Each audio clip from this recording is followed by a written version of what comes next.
Hey, this is the Royal City Hoops podcast. I'm Bill Gagne. And as you can see, we've kind of changed from the last time. We had some problems with the audio and the video syncing up on the last episode. So we had to switch to the office. I did be sure to bring the hoop with me. We're going to talk this week about how a lot of teams are one player away. And it doesn't matter where you are one player away. We're going to talk a little bit about the Raptors. We are going to get into a question I have for you, and we're going to do some mailbag from my buddy Rob. Now, if you think Stu was coming from my neck, Rob is coming from my kids. Rob is also somebody I've known since I was second grade. We played basketball together, high school, CEGEP, played against each other in university, and is probably the closest thing I have to a big brother that I've grown up with. We lived like, you could almost kick a football from one house to the other. It was pretty nuts.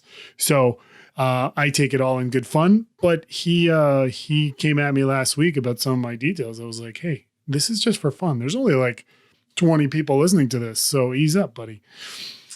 First and foremost, I'm going to say, if you do enjoy this, can you please leave a like and subscribe? It would be wonderful if by the end of all of this pandemic, I had 100 people subscribed. Just for my own self-esteem, because we all need a little bit more these days. All right, so let's get into my thoughts that we're one team away. And I end up watching a lot of the Raptors, and I was watching Dallas play the Raptors, and Dallas looked exhausted. Luka was coming off that 36-point triple-double he had against the Bulls, where he said he didn't play very well, and he was selfish, and just looked totally burnt out. And if you look at their roster, I mean, they are one player away from being a title contender, but it just got me thinking every team is one player away. And now we're talking about Bradley Beal. So we're going to dig into that too. And James Harden just got traded because clearly the Nets thought James Harden was that one player for them. Now, imagine you can also look at it like if you're Golden State, you're one player away, but you already have that player. He's Klay Thompson. He's on your roster, but you don't have him. So you are one player away. Now, the reality is for a lot of teams, like if you're the Bulls or the Sacramento Kings, that one player is LeBron James. So you are far, far away from being a contender. But maybe you're, say you're the Timberwolves. Maybe you're one player away from being a playoff team. You know, if you are the Phoenix Suns, they just got Chris Paul. Maybe he was the one player to make them a legit playoff threat. You know, you're the Clippers. You need a point guard. You are one player away from being better than the Lakers. You know, you're the Lakers. Well, you have everybody. Maybe you have one move you need to make from, you know, maybe a bench guy. Maybe you trade Kuzma for some more depth. But if I'm the Lakers, I'm not really worried about it. But clearly, the thought is you're one player away from something better than what you are. And, well, let's look at the James Harden trade. And clearly, the opportunity was there. The Nets said, let's jump on it. Let's do it.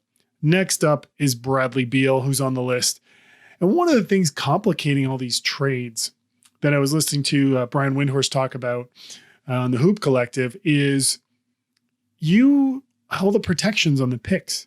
So clearly these teams, you know, you're Houston, you got 4 picks, you got 4 swaps, you got Oladipo.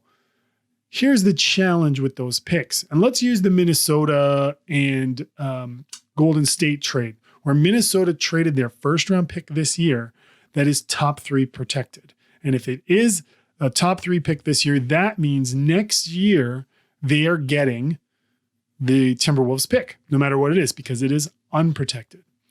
Well, the problem with that is now Minnesota can't trade the next year's pick, even if they wanted to, because that pick may convey to another year. So now conceivably you have 2 picks locked up. So there are not many teams right now that have available draft picks to throw around. Danny Ainge, who was a master at collecting all these picks, doesn't have a lot to throw in to get some junk, to take somebody, to make somebody, I should say, take his junk for one of their best players. Now, I don't want to talk too much about Danny Ainge's junk. The OKC Thunder, they've got a ton of picks. Are you really going to persuade them to give one of those up? They're collecting those, right? They're going to build young. They're going to let that grow, and then they're going to trade some of those assets to build around them. I mean, you look at the Chicago Bulls, a ton of young assets, no real superstar. So if you're Dallas, let's run it back, okay? We're Dallas. You don't have to worry about getting LeBron James because you have Luka and you have Porzingis. You need a third guy. Is Bradley Beal that guy? Do you have the assets to get him? I would certainly love to see Bradley Beal with Luka and Porzingis because Bradley Beal is just a guy who is seamless fit. He can play on the ball. He can play off the ball. He can shoot the leather off the ball. He's a competitor. He's entering his prime at 27. He's on the front end of that. Would love to see that. Who else has a shot at him? Golden State? Hey, they've got Minnesota's pick. He could go there. I think he'd be amazing in Miami. There's a lot of talk there. Miami doesn't have enough of its picks to get him involved. Maybe Tyler Hero's enough, but are you shipping out Tyler Hero and Duncan Robinson? Or do they want Bam? What are you giving up to get Bradley Beal? Is it worth your future? All these teams are gambling on their future. Last week, I talked about how Brooklyn dumped their future, how the losers are the 2024 or 2025 Nets fans, because all those picks are gone. And when Harden and Kyrie and Kevin Durant are old, it's going to be a problem because you don't have anything to reload with. Right. And we'll talk about the Nets in the mailbag where Rob came at me and came for my kids. So this is what I'm looking at. You're Bradley Beal. You're trying to make this deal. I mean, let's go back again. Let's use the Raptors. The Raptors were one player away. That player was Kawhi Leonard. They took a shot. They won a chip. Amazing. It worked out amazing for them. Who else is one player away from a chip, from a playoff team? So we have to keep these things in mind when we're fantasizing about all these trades is what ones of them can actually happen. Sure, Denver, Bradley Beal to Denver. That would be a great deal. They got to throw in Michael Porter Jr. and a bunch of stuff. These trades with the lottery protections are complicating what can actually get done. So it's awesome to think about it, but it's never going to be as easy as it used to be where you just traded a pick and players. Now you're protecting that pick. Now it's conveying to multiple years. I think teams probably have a guy who just in their organization that deals with that. They used to have a salary cap expert. Now I'm sure they have way more analytics guys on staff trying to make things work to get them done. So that's what I wanted to talk about there because everybody's got a fantasy team. Everybody makes trades and they want to shuffle this thing around. It's just not that easy in real life. But I got a question for you, and this is interesting. And I was just thinking about this because I'm going to be doing an episode with a friend of mine, Calvin. We're going to be kind of doing a back and forth question thing. We're going to ask, so it's kind of like a buy sell. And a precursor to that is kind of this question. And it has to do with how old you are. I'm 45 years old. A lot of my friends are the quote unquote old heads. Now, when you watch guys play, do you tend to like guys who you think you play like or wish you played like more? Are you biased? Or conversely, guys who you're not like, do you kind of find holes or things wrong with them more than you would other players? I'm going to use me, for example. I'm a role player. I am a spot up, jump shooting, move without the ball, slow footed, vertically challenged basketball player. Every now and again, I tend to like guys who are kind of like me, but maybe a little bit more athletic. I loved Manu Ginobili. The reality is I was probably more like Mike Dunleavy. So you always fall in love with maybe the guys who you think you're like or want to be like. And do you do that? I'm kind of noticing that I do that. All right. Let's follow up on the Raptors here.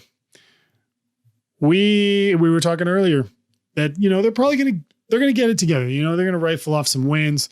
They had a 3-game winning streak. Now, 2 of those wins were against the Hornets. Sure. But they're playing better. They're looking better.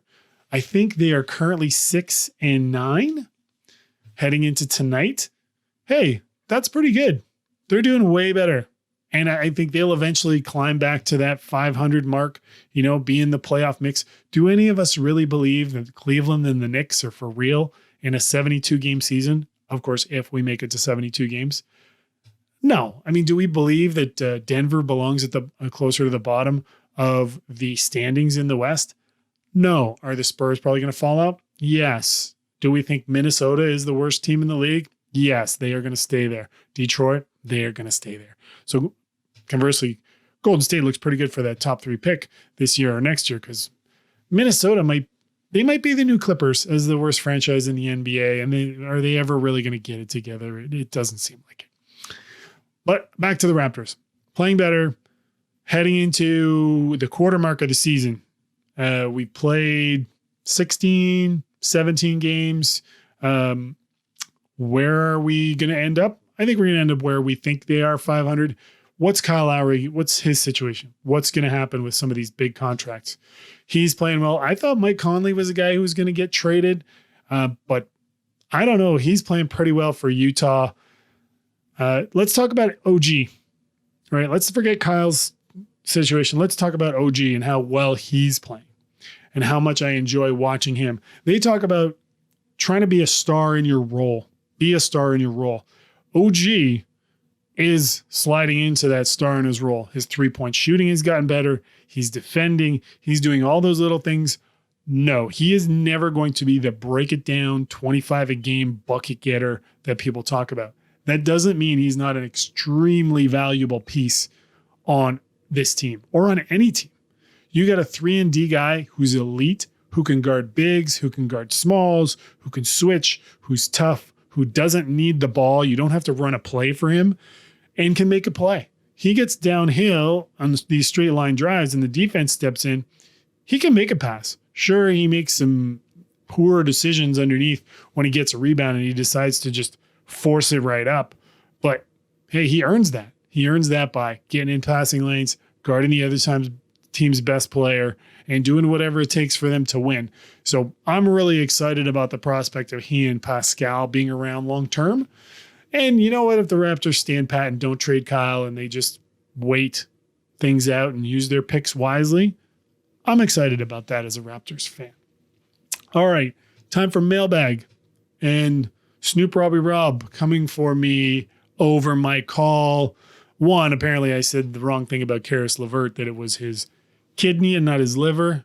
I'm sorry, Rob. This is not ESPN. Nobody here is fact checking me that hard. The second was that I mentioned I still didn't have the Nets ahead of Milwaukee in my lead for the East. And the reason being, I think not Minnesota. I think the Nets are going to have trouble figuring out their roles. Who does what? Specifically Kyrie.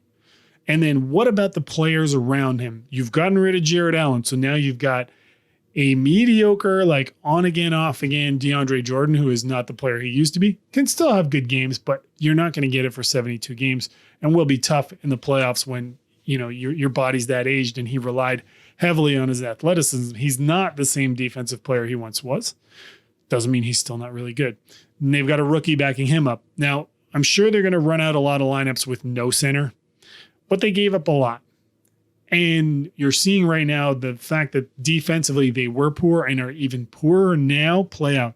They lost back-to-back games to Cleveland, who I've mentioned earlier. They're a plucky little team. They got Colin Sexton back. He played great for them. But Brooklyn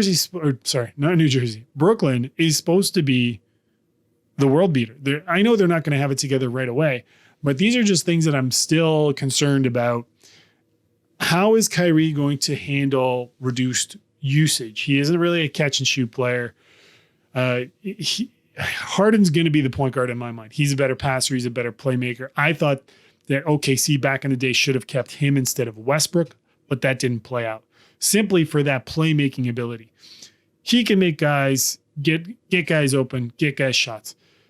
But if you're both dribble guys, is that tough to do? Kyrie is a great creator. He's a great facilitator. He needs to have the ball dribbling. Now, that's the worst case scenario. What if on the other side, and here's to your point, Rob, why they could be better than Milwaukee if this works out, if they can find somebody to guard someone, is what if now you've got Kyrie, let's look at this. You got Harden and KD on a pick and roll, and then Kyrie's on the weak side. The defense slides to KD and Harden. It gets swung to Kyrie on the scramble. Now he's attacking the scramble. He's attacking a moving defender or whoever you want to put in that screen roll or action on one side and the third guy on the other. Now they're attacking a defense that is no longer set. That's a great situation. I think that's what's happening. They're scoring 140, 150, 130. They're blowing through the hoop like crazy, but they can't stop anybody. And when the game slows down in the playoffs, especially in the Eastern Conference, what does all this look like? Are they going to suddenly start putting James in pick and roll and targeting him? I know Houston was able to keep him away from that. But when you move up the ladder, if you end up playing the Lakers in the final, can you handle that? Secondly, let's talk about Milwaukee and why I think they may or may not be better. Right now, I just think they're better because they have a better defense and defense travels. And they have more defined roles. Giannis is probably not the closer. I think Chris Middleton is going to be their closer, and he is on a 50, 40, 90 pace right now, which is bananas. Drew Holiday will slowly come into the fold. With Milwaukee, you worry, is Giannis going to be able to create any offense in and around the basket? Because I think come the playoffs, they're going to run him at the 5. That lineup of him at the 5 is going to be scary. Can those other 2 guys on the floor pick up and make things happen? So right now, I still have Milwaukee, who is always a regular season killer. I have them a little bit ahead of the Nets. Again, we'll see at the halfway mark how this all plays out and where things are at. Maybe there's an injury. Of course, there's going to be injuries. There's going to be COVID. There's so many PPD games on my fantasy team that it's not even funny.